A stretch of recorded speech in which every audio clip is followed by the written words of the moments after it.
So of course he's trying to find another way to rebrand himself. He's wearing some corny, I guess, Black Panther inspired, you know, Flash type of suit, which just looks weird. So that's where that storyline is going. You know, of course, I'm very happy for any, you know, Black actor doing their thing, but A-Train storyline overall, I'm not that interested in it.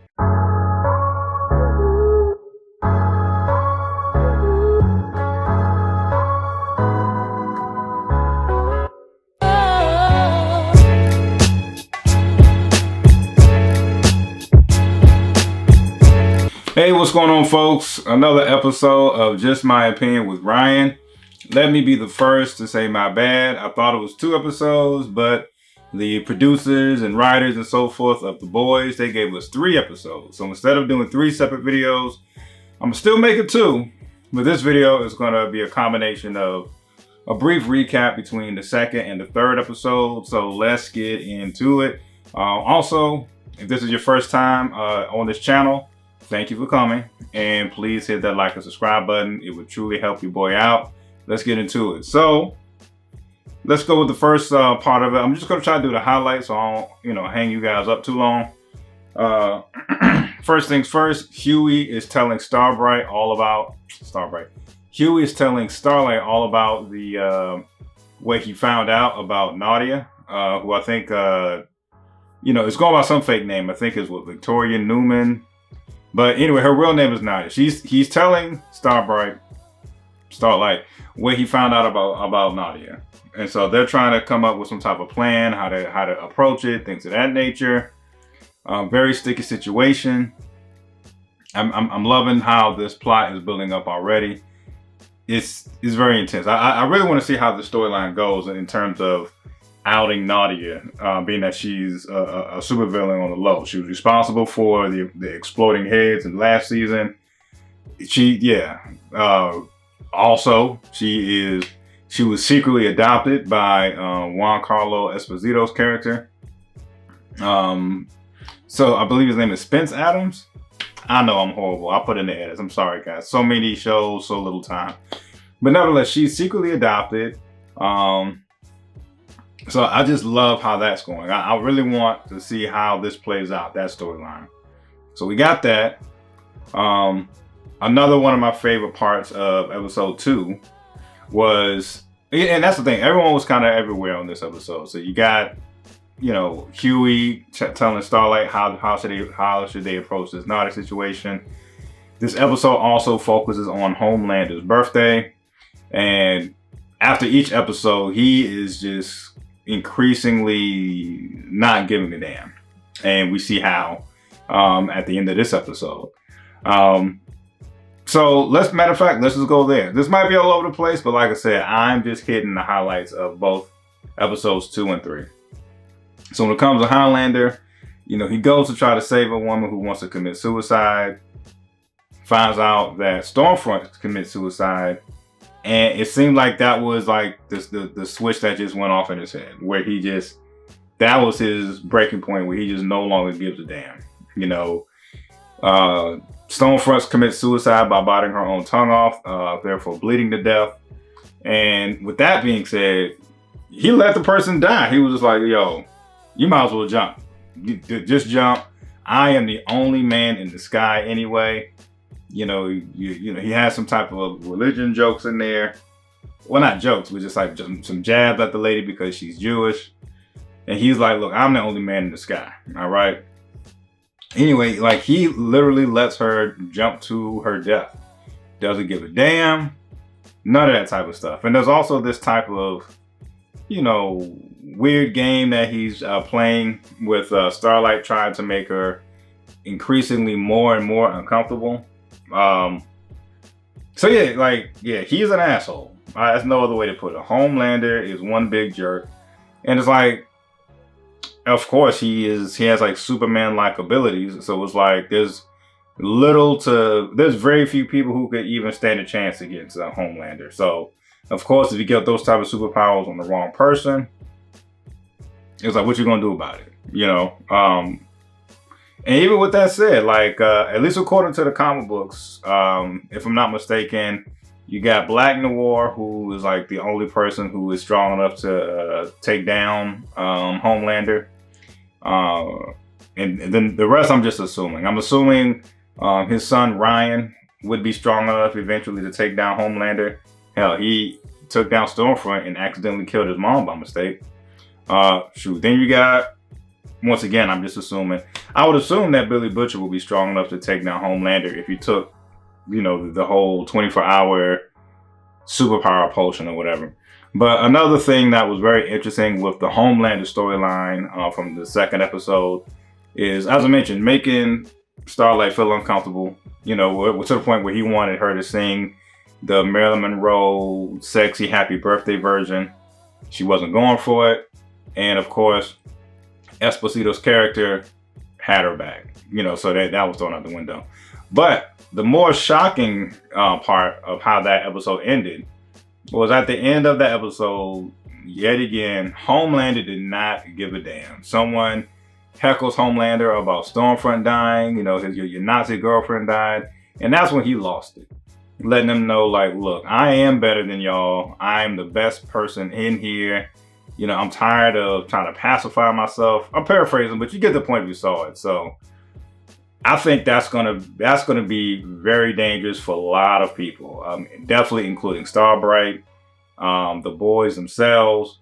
That's going to be dangerous for a lot of people. When you have a Homelander with that type of power who don't give a damn anymore, that's going to be some problems. And the other storyline that we had from episode 2 was Marvin. We got Marvin. He's out here. He's trying to do his best to just live a regular, normal life. But of course, you know how it goes, man. The game keeps calling him back. The game calls him back. He has a chance to actually close this book on Soldier Boy, which we later find out is the boy's version of Captain America. So apparently, Soldier Boy had killed Marvin's family, and he has the chance to close that chapter. Just see what's going on. And there's like this back and forth speculation as well if Soldier Boy is even dead or not. Of course. He's clearly not dead, even though you keep hearing rumblings that he might be dead, and whatever weapon killed Soldier Boy could be used to kill Homelander. Billy Butcher, it's just a combination between 2 and 3. He actually wants to get more questions answered when it comes to Soldier Boy. So who does he go to? Goes to his Soldier Boy's former sidekick by the name of Gunpowder. Gunpowder is this, gun-toting redneck. I guess he's supposed to represent kind of like the Punisher in a sense. So anyway, he goes to this to Gunpowder, trying to dig up questions or get answers. Pardon me, trying to get answers when it comes to Soldier Boy. Trying to let him know that he knows that Soldier Boy molested him when he was younger, this and that and the third. And say what you want about Soldier Boy. Say what you want about Gunpowder. He is nice with the guns, apparently. He was playing around with Butcher, and Butcher almost got ended. Almost got dealt with. Butcher had to set off a bunch of car alarms just to escape. So it seems like this season, all gloves are off. Butcher realizes that in order to even the playing field, he has no choice but to take this whole 24-hour superpower, medicine, whatever you want to call it.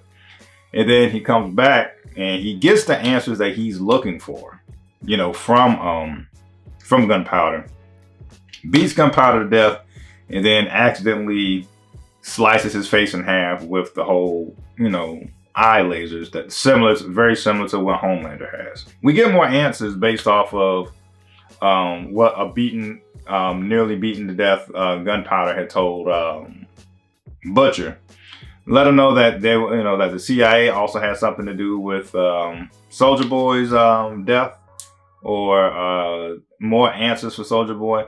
And of course, you got to go to Grace. They go back to Grace, and then that's when things got, more answers were revealed. Grace goes, gives them a flashback of when she was in charge of like some military unit. The payback came, trying to just be like, war celebrity heroes or whatever the case is. And it was just a whole shit show, whole disaster, because the payback tried to show off their abilities. And Esposito's character was even their representative back in the day, payback. So I'm liking all of this. It's just like, I just love the twist that this show overall had. Overall, what the show has when it comes to superheroes and their backstories and how selfish they can be, their PR teams, all this. It's just, I just like it. It's very dark. I like, stuff that can have some type of dark perspective to it. So that has been very dope to watch. And, we get, some real answers from her flashback. They were there trying to push cocaine, pushing their initiative to push cocaine into the minority areas and keeping away from the rich white areas, which that's a real thing. So yeah, overall, I thought this episode was dope. Both episodes. I'm really looking forward to seeing how the rest goes. I'm trying to think, was there anything else from episode 3 that really stood out to me? Oh yeah, of course, you got Billy Butcher. He is struggling when it comes to suppressing the superpower. So it clearly there is some side effects. Like, these superpowers apparently are still kind of lingering. Episode 3 didn't really have a lot of action, in my opinion, but it was still just as intense. Frenchie has had some type of separate storyline with his other friend, who is in trouble for like stealing drugs apparently, and he was actually Frenchie was even taken captive by Nina, and now has to make a deal with Nina because Butcher wants the boys to make a trip to Russia to get more answers. So I'm just loving how this all goes. Yeah, and things are also intense with yeah, as a matter of fact, I think that was the other thing, of course. Just showing how more and more unhinged Homelander is. Homelander doesn't even care if Starlight shows a video of the whole plane debacle, him refusing to save, the passengers of that crashing plane. So he is becoming more and more unhinged. He just doesn't care anymore. Once again, it goes back to when Stormfront died. And I think his whole job, he definitely hates this whole cold leader thing. His whole job is to make Starlight's time with the Seven a living hell. I mean, the Deep is brought back into the squad. But I did like how Supersonic decided to come back into the squad to try to at least have Starlight's back. Hopefully that goes well for Starlight. So yeah, Homelander is just another beast. I hope such a weapon does exist to where Homelander can get out of here, because he's clearly the villain, and he's becoming more and more unhinged as these episodes keep going, apparently. And yeah, man. So that's my overall take from episodes 2 and 3. I want to see where this Nadia thing goes. I hope this storyline shows more of a developing story between Edgar. I think, yeah, Edgar's character. So that's the overall thing I took from it. Esposito's character, what is his name? Stan Edgar. Sorry. So overall, that's what I took from episodes 2 and 3. I really want to see where the storyline goes between Nadia and this adoption that Stan Edgar has. I don't think it's that much of a mystery, but clearly Soldier Boy is alive. There's some type of, fake death that must be involved of some sort. Apparently the boys are going to be preparing to go to Russia, and Homelander is becoming more and more unhinged, therefore trying to make Starlight's life a living hell. Luckily for Starlight, it seems like she does have a true friend when it comes to Supersonic, and yeah, which could make Huey a little uncomfortable, which we've talked about in episode 1. Rightfully so. Yeah, it's a superhero versus a regular person, and they got this ex-girlfriend, ex-boyfriend history. Anyway, and also, like I said, the band is back together, as I mentioned. Marvin came out of that short-lived retirement because he needs answers to this Soldier Boy situation. And Grace definitely has a lot of corrupt, skeletons in her closet. Even dating back to that fiasco that the Payback caused, trying to, I guess, show off in front of some army. And once again, which is why there's this big pushback of trying to prevent superheroes from helping the military. So after Homelander had his outburst, we find out that his ratings actually increased, by like 20 or 30% among, white men. The urban community took a huge decline. One thing I forgot to hit, which was actually carried over in episode 3, was A-Train. A-Train, now that he is starting to have like a smaller and smaller role and smaller significance among the 7, he wants to come back and, try to connect with his, blackness and African roots and things of that nature, which is of course corny. It's like you could have, represented how black and proud you are before it became a health risk for A-Train to even run anymore.